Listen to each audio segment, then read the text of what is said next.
Fenrir, or Nidhogg. Loki's devil fruit is confirmed to be one of these two. Hi, this is One Piece Deep. The final One Piece chapter of 2025 ended with a striking scene. Ragnir flying through the air, letting out a roar, as if it were a living being. This strongly suggests that the hammer has eaten some kind of Zoan-type devil fruit. In the next chapter, Loki is likely to consume the legendary devil fruit that has been passed down through Elbaf's royal family for generations. In this video, we'll take a deep dive into which devil fruit it is, and the reasons behind it. First, let's narrow down the type of devil fruit Loki could have eaten. We can rule out Logia-type devil fruits right away. As you know, devil fruits are divided into three categories: Logia, Paramecia, and Zoan. And in Loki's case, the only realistic options are Paramecia or Zoan. So why can we exclude Logia? Think back to the Dressrosa arc. Hyrden once said something very important. Have you ever seen a giant with Logia-type powers? Well, you will. Once I've seized the famed flame fruit. And then I'll be the king of the giants. This tells us something crucial. Up until now, no giant has ever been shown to possess a Logia-type devil fruit. Because of that, we can safely narrow Loki's devil fruit down to either Paramecia or Zoan.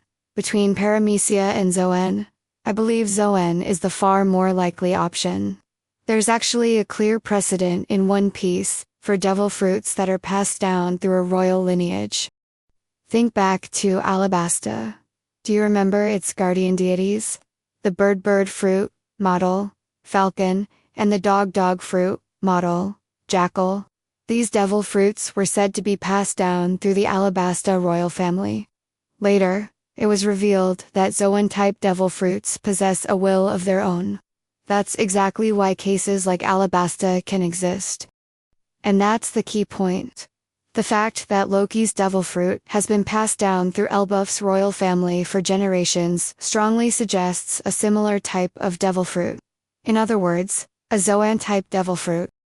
Next, let's think about which Zoan-type devil fruit it could be. In my previous videos, I've talked about how the Elbaf arc is deeply connected to Nordic country. In fact, even Shanks has a clear counterpart in Norse myth, the one-armed god Tyr. So why is Tyr one-armed? The answer lies with Fenrir, the divine beast from the same mythology. This leads us to the first candidate for Loki's devil fruit, the dog fruit, mythical Zoan model, Fenrir. So who exactly is Fenrir? In Norse mythology, Fenrir is described as a giant wolf born to Loki, the cunning giant, and Angrboda, the frost giantess. A prophecy foretold that Fenrir would one day bring great calamity. Because of this, the gods bound him with the divine chain, Gleipnir, and during that moment, Fenrir bit off Tyr's arm. Later, during Ragnarok, the final war of the gods, Fenrir breaks free from his chains and devours Odin, the Allfather, killing him. His father's name is Loki. He was prophesied to bring disaster, and he was bound in chains. Doesn't that sound eerily similar to Loki's situation in One Piece? And remember Tyr, Shanks' mythological counterpart. Tyr is known as a god of mediation, order, and justice. The one who stopped the Marineford War, and the one who restrained Loki's rampage, that perfectly matches Shanks. Because of Loki's circumstances and his connection to Shanks, the first and strongest candidate for Loki's devil fruit is the dog fruit, mythical Zoan model, Fenrir. However, this raises one important question. Despite all these parallels, Fenrir has no clear association with lightning or thunder. So, I started looking for other creatures from Norse mythology that might fit. And that's when I noticed something important in the One Piece story itself. In the manga, there is a being referred to as the Thunder Dragon, Nidhogg. Yes, this makes Nidhogg the second candidate for Loki's devil fruit. In traditional Norse mythology, Nidhogg isn't clearly associated with lightning. However, Oda deliberately calls it a thunder dragon in the story, which strongly suggests that within One Piece, Nidhogg does possess lightning-based traits. When I looked deeper into Nidhogg, something fascinating stood out. The meaning of the name Nidhogg is the one who crouches in fury, or the one who burns with rage. Doesn't that perfectly match Loki's personality? From a young age, Loki was persecuted, branded a patricide, and bound in chains. There's no doubt he harbors intense, suppressed rage, and remember this line, "I'll swallow all my fury, and use it to fuel me when I reduce this world to rubble." That is pure, unfiltered fury. In Norse mythology, Nidhogg lurks beneath the World Tree, near a sacred spring. From there, it constantly hurls insults at the great eagle, Forsvelgr, who resides atop the tree, using a messenger in between, Ratatoskr, the squirrel. And here's where it gets interesting. Ragnir's cry, didn't it sound almost squirrel-like? At first, I thought it might be a frog, but frogs don't appear in Norse mythology. So I searched for a Norse creature with a similar sound and found Ratatoskr, the famous squirrel. If Ragnir is a hammer that has eaten a squirrel fruit, then its model would almost certainly be Ratatoskr. And if that's the case, then the devil fruit Loki ate, being Nidhogg, suddenly makes a lot of sense. Not only is it literally called a thunder dragon in the story, but that would also explain how Loki can wield Ragnir without being electrocuted. These are the reasons why the dragon fruit, mythical Zoan model, Nidhogg stands as the second major candidate for Loki's devil fruit. Up to this point, I've been explaining how Loki and Elbaf are deeply connected to Norse mythology. But there's actually a very clear, real-world model that Loki seems to be based on. Everything surrounding the giants is filled with Norse elements. Elbaf's landscape itself is unmistakably Nordic, especially resembling Norway. So let me introduce Norway's first king, Harald Fairhair, also known as Harald I. Do you know why Harald founded the nation of Norway? Before he became king, Harald I fell in love with a woman, the daughter of a powerful noble in western Norway, and proposed to her.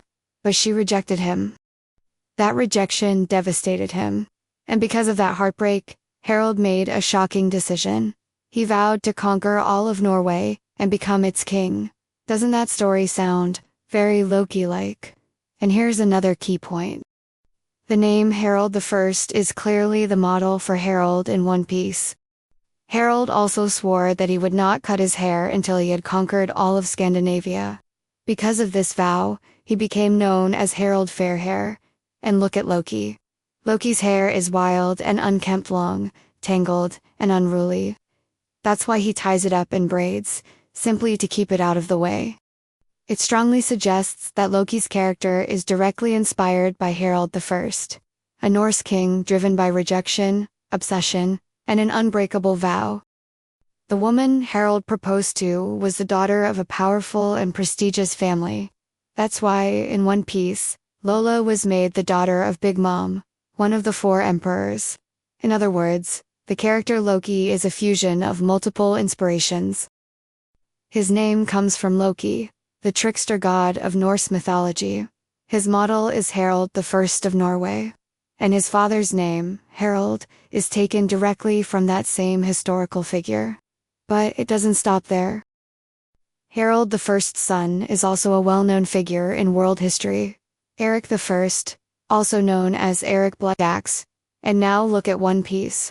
The ship of Elbaf's legendary warrior pirates, Dorian Bragi, is called the Great Eirik Ship. That's the name Eirik, right there. What makes this even more incredible is that Oda named their ship after Eirik of Norway over 20 years ago. That level of long-term planning and historical consistency is honestly astonishing. When we think of Norway, we think of the Vikings, the very origin of pirates. I believe Oda always wanted to dress Luffy and the others in Viking-style clothing in the final saga. That's why he saved Elbaf, the land modeled after Norway, for the very end of the story. With this much Norse history, culture, and mythology woven into Elbaf, Don't you think it makes sense that the devil fruit passed down through Elbaf's royal family would also be based on Norse mythology? Everything points in that direction. Of course, everything I've discussed here is my own theory. But as One Piece moves into the new year, the story is only going to accelerate even further. Let's look forward to what's coming next. Thank you for watching. I'd love to hear your thoughts and opinions, so please leave a comment. And if you enjoyed this video, don't forget to subscribe and hit the like button. Your support really motivates me to keep making more videos.